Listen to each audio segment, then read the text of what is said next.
اکثر اوقات یزدان کی باتوں اور انداز سے اسے ایک پل کے لیے نہیں لگتا تھا کہ یہ شخص اپنا ذہنی توازن واقعی میں ہی کھو چکا ہے۔ کبھی کبھی وہ بالکل نارمل لوگوں کی طرح باتیں کرنے لگتا تھا۔ نہیں، ایسا بالکل بھی نہیں، کسی شخص کی جرات نہیں ہے کہ وہ میرے دوست کو پاگل کہے۔ گدی سے زبان کھینچ لوں گا اگر کسی نے ایسی کوئی گستاخی کی تو۔ خود کو کافی حد تک نارمل کرنے کی کوشش کرتے صدام نے جواب دیا، مگر اس کی بات ختم ہونے سے پہلے ہی یزدان نے عجیب انداز میں کہکمہ لگاتے صدام کا ابھی تھوڑی دیر پہلے والا وہم دور کر دیا تھا۔ ہاں ہاں ہاں، بے وقوف! پاگل انسان کو پاگل نہیں تو اور کیا کہا جاتا ہے؟ ہاں ہاں ہاں، بے وقوف! یزدان کے انداز پر صدام نے کرب سے آنکھیں موندتے اپنا رخ اس کی جانب سے پھیر لیا تھا۔ اپنی سب سے عزیز از جان ہستی کو اس حال میں دیکھنا اس کے لیے زندگی کا سب سے اذیت ناک لمحہ تھا۔ آج سے 4 سال پہلے ایک بہت ہی خطرناک ایکسیڈنٹ میں یزدان نے نہ صرف اپنے قریبی رشتے بلکہ شدید صدمے اور دماغ پر لگنے والی گہری چوٹ کی وجہ سے اپنا ذہنی توازن بھی کھو بیٹھا تھا۔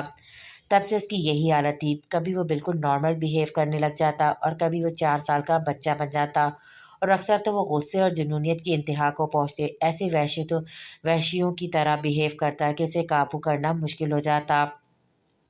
صدام یزدان کا بیسٹ فرینڈ ہونے کے ساتھ ساتھ اس کا ماموزاد بھی تھا۔ اس حادثے کے بعد سے وہ کسی سائے کی طرح یزدان کے ساتھ رہتا تھا۔ یزدان کے علاج کے لیے اس نے کوئی ڈاکٹر نہیں چھوڑا تھا، مگر 4 سال سے وہ اس معاملے میں ناکام ہی رہا تھا۔ یزدان اپنے والدین کی طرف سے پہلے ہی بے شمار وراثت کا مالک تھا، لیکن خود بھی ایک محنتی انسان ہونے کی وجہ سے پڑھائی ختم کرنے کے بعد وہ بہت ہی کم عرصے میں اپنی محنت اور لگن کی وجہ سے وہ بڑے پیمانے پر اپنا بزنس اسٹیبلش کر چکا تھا، اور شاید اس کی یہی دولت و جائیداد اور بے پناہ کامیابی اس کی بربادی کی وجہ بن گئی تھی۔ اس حادثے کے بعد سے یزدان کے ساتھ ساتھ اس کا بزنس بھی صدام ہی سنبھالنے لگا تھا۔ صدام نے صحیح معنوں میں ایک سچے اور ایماندار دوست کا فرض نبھا رہا تھا۔ یزدان، یہ کیا کیا تم نے؟ صدام یزدان کی جانب دیکھتا بے چارگی اور بے بسی سے بولا۔ پچھلی بار کی طرح اس بار بھی یزدان ڈاکٹر کے سوال، جو کہ ہمیشہ اسے الٹے سیدھے ہی لگے تھے، جواب میں اس کو بری طرح پیٹ چکا تھا۔ یہ پہلا ڈاکٹر نہیں تھا، اس سے پہلے بھی بہت سارے ڈاکٹرز کی یزدان کی جنونی غصے اور ذہنی توازن بگڑنے پہ اس کی کسرتی بازوں سے درگت بن چکی تھی۔ یہی وجہ تھی کہ اس کا علاج ہمیشہ آدھے مراحل میں رہ جاتا۔ صدام یزدان کا عام پاگلوں کی طرح انہیں باندھ کر اور مختلف انجیکشن سے ٹارچر کرنے جیسا علاج کسی صورت نہیں چاہتا تھا، مگر اکثر یزدان کی یہ حرکتیں اسے نالا کر دیتی تھی۔ یزدان کو شروع سے باڈی بنانے کا بہت شوق تھا۔ اب بھی کبھی کبھار جب وہ نارمل ہوتا تو اپنے گھر میں بنے جم خانے میں جا کر وہ اپنی زندگی کا سب سے پسندیدہ کام ضرور سر انجام دیتا تھا، لیکن وہاں پر بھی اکثر اوقات دماغی توازن بگڑنے پر جم کا جو حال اس سب کو دیکھنے کو ملتا تھا وہ کسی کباڑ خانے سے کم نہیں ہوتا تھا۔ ڈاکٹرز کا کہنا تھا کہ یزدان کو زیادہ سے زیادہ خوش رکھا جائے، یہی اس کی دماغی حالت کے لیے سب سے زیادہ مفید ہے، مگر صدام بہت کوششوں کے باوجود ایسا کرنے میں ناکام تھا، کیونکہ یزدان کو دیکھ کر لگتا تھا کہ جیسے اب دنیا میں اس کے لیے ایسی کوئی وجہ یا ہستی نہیں بچی جس کی وجہ سے وہ خوش رہے اور واپس زندگی کی جانب لوٹ سکے۔ یزدان، تم یہاں بیٹھو، میں بس 5 منٹ میں آیا۔ صدام کو اس ڈاکٹر کی ٹینشن ہو رہی تھی جسے اس کا عزیز دوست کچھ ہی لمحوں میں بستر پہ پہنچا آیا تھا۔ وہ ایک بار اسے معذرت کرنے اور یزدان کا پھیلایا رائتا سمیٹنے اسے گاڑی میں بٹھا کر ساتھ آئے ملازم کو اس کا دھیان رکھنے کی ہدایت کردہ اندر کی جانب بڑھ گیا تھا۔ ڈاکٹر کو بری طرح پیٹنے کے باوجود یزدان کا غصہ کم ہونے کا نام ہی نہیں لے رہا تھا۔ اس کا ابھی اور بھی بہت کچھ تہس نہس کرنے کا ارادہ تھا، جب اچانک کانوں میں پڑنے والی کسی نسوانی ہنسی کی کلکلاہٹوں پر اس کا چہرہ خود بخود آواز کی سمت مڑ گیا تھا، جہاں تھوڑے سے فاصلے پر ایک بلو کپڑوں میں ملبوس گرے آنکھوں والی لڑکی اپنے سامنے کیچڑ میں گری لڑکی کو دیکھ کر ہنس ہنس کر پاگل ہو رہی تھی۔ نہ جانے کس کشش کے تحت یزدان کے قدم خود بخود اس لڑکی کی جانب بڑھے تھے۔ اس کی گرے آنکھیں اس دنیا جہاں سے بیگانہ و بے پرواہ پاگل شخص کو جیسے اپنی الوئی کشش کے اثار میں جگڑ گئی تھی۔ سر، کیا ہوا؟ آپ کہاں جا رہے ہیں؟ اسے گاڑی سے نکلتا دیکھ کر سعود ملازم جلدی سے اس کے قریب آیا تھا، جسے یزدان آنکھوں میں ناگواری لیے ایک ہی جھٹکے میں اپنے آنکھیں سے ہٹاتا اس لڑکی کے قریب کچھ فاصلے پہ جا کھڑا ہوا تھا۔ جیسے جیسے اس لڑکی کی کلکلاہٹوں پر اضافہ ہو رہا تھا، ویسے یزدان کے ہونٹوں پر مسکراہٹ پھیلتی جا رہی تھی۔ صدام اگر یہ مسکراہٹ دیکھ لیتا تو خوشی سے پاگل ہو اٹھتا، جسے دیکھنے کے لیے وہ 4 سال سے نہ جانے کیا کیا جتن کر چکا تھا، کیونکہ پچھلے 4 سالوں میں شاید آج پہلی ہی دفعہ کب سے کوئی مسکراہٹ نے یزدان کے سختی سے بیوس انابی لبوں کا احاطہ کیا تھا۔ مگر شاید اس مسکراہٹ کا دورانیہ بہت کم تھا۔ یزدان کی مسکراہٹ اس وقت سمٹی جب کیچڑ میں گری لڑکی نے اپنے سامنے کھڑی ہستی مذاق اڑاتی لڑکی کا ہاتھ پکڑ کر اپنے ساتھ کیچڑ میں گراتے اس کی کلکلاہٹوں پر بند باندھا تھا۔ اپنی پسندیدہ لڑکی کو یوں کیچڑ میں گرتا دیکھ کر یزدان کی مٹھیاں ایک بار پھر غصے سے بھیج گئی تھی۔ وہ غصے سے پاگل ہوتا اس دوسری لڑکی سے اس بات کا بدلہ لینے کے لیے آگے بڑھا تھا۔ یزدان کیا ہوا، کہاں جا رہے ہو؟ اس سے پہلے کہ یزدان پھر کوئی حرکت کرتا، سعود کی اطلاع پر صدام بھاگتا ہوا یزدان تک پہنچا تھا۔ یزدان کے چہرے پہ وہی چٹانوں جیسی سختی اور غصہ دیکھ کر صدام نے سعود کو گھورا، جو ابھی اسے یزدان کے بارے میں کچھ اور ہی بتا کر اچھا خاصا خوش گمان کر چکا تھا۔ چھوڑو مجھے، وہ ایسا کیسے کر سکتی ہے، میں چھوڑوں گا نہیں اسے۔ یزدان صدام کو پیچھے دھکیلتا واپس پیچھے کی جانب مڑا تھا، مگر اب وہ دونوں لڑکیاں وہاں موجود نہیں تھیں۔ یزدان نے مزید اشتعال میں آتے ارد گرد نظر دوڑائی، مگر وہ دونوں سے کہیں بھی نظر نہیں آئی تھی۔ صدام کافی دیر کوششوں کے بعد بہت مشکل سے اسے گاڑی میں بٹھانے میں کامیاب ہوا تھا۔ فون پہ کیا بول رہے تھے تم؟ یزدان مسکرا رہا ہے جبکہ اس کی حالت تو مزید خراب ہو چکی ہے۔ لگتا ہے تم اپنی ڈیوٹی کرنے کے بجائے کھڑے کھڑے سو گئے تھے۔ صدام اپنی سائیڈ کا دروازہ کھلتے ہی سعود پہ طنز کرنا نہیں بولا تھا۔ سر میں بالکل سچ کہہ رہا ہوں، یزدان سر واقعی مسکرائے تھے، ایسا بیہیو کرتے میں نے انہیں پہلے کبھی نہیں دیکھا، اور یہ سب اس لڑکی کی وجہ سے ہوا ہے جو کچھ دیر پہلے یہاں کھڑی تھی۔ سعود نے جلدی سے اپنی صفائی پیش کی تھی، جبکہ اس کی بات پر گاڑی میں بیٹھا صدام خوشگوار حیرت کے زیر اثر یقین و بے یقینی کی کیفیت میں اسے دیکھے گیا تھا۔ اگر یہ سب سچ تھا تو صدام کے لیے اس سے بڑی خوشی کی بات کوئی ہو ہی نہیں سکتی تھی کہ اس دنیا میں ابھی بھی کوئی ایسی وجہ موجود تھی جو اس کے دوست کو واپس زندگی کی جانب موڑ سکتی تھی۔ سعود سے بعد میں تفصیل سے بات کرنے کا ارادہ کرتے صدام یزدان کے برابر ڈرائیونگ سیٹ پر آ بیٹھا تھا۔ کچھ دیر پہلے کی نا امیدی اور مایوسی اب اس کے دماغ سے ہٹ گئی تھی۔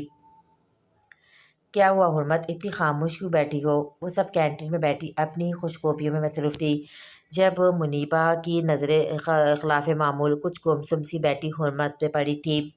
مجھے بھلا کیا ہونا ہے، میرے پاس اتنا فضول دماغ نہیں کہ تم لوگوں کی طرح ہر وقت فضول کی ہانکتی رہوں۔ حرمت جو آج کل ویسے ہی چڑچڑی سی ہوئی تھی، ان سب کے ایک دم متوجہ ہونے پہ چڑھ کر بولی، وہی تو کہہ رہی ہوں، کچھ تو ہوا ہے جو تم فضول کی ہانکنے میں ہمارا ساتھ نہیں دے رہی ہو۔ کوئی پرابلم ہے تو شیئر کرو نا، کیا آفاق کی طرح سے کوئی مسئلہ ہے؟ منیبا حرمت کے بہت کلوز تھی، اس کی رگ رگ سے واقف تھی، اس لیے اس کے بنا کہے بہت کچھ سمجھ جاتی تھی۔ کچھ ایسا ہی ہے۔ حرمت کے اس بات میں سر ہلانے پر باقی سب بھی سنجیدگی سے اس کی جانب متوجہ ہوئی تھی۔ کیا مطلب، ہوا کیا ہے؟ کشمالہ کو بھی حرمت کا سنجیدہ انداز فکر میں مبتلا کر گیا تھا۔ وہ سب جانتی تھی کہ آفاق اور حرمت ایک دوسرے کو بہت لائک کرتے ہیں، جس کو دیکھتے ہوئے بلال نے ان کا رشتہ طے کیا تھا۔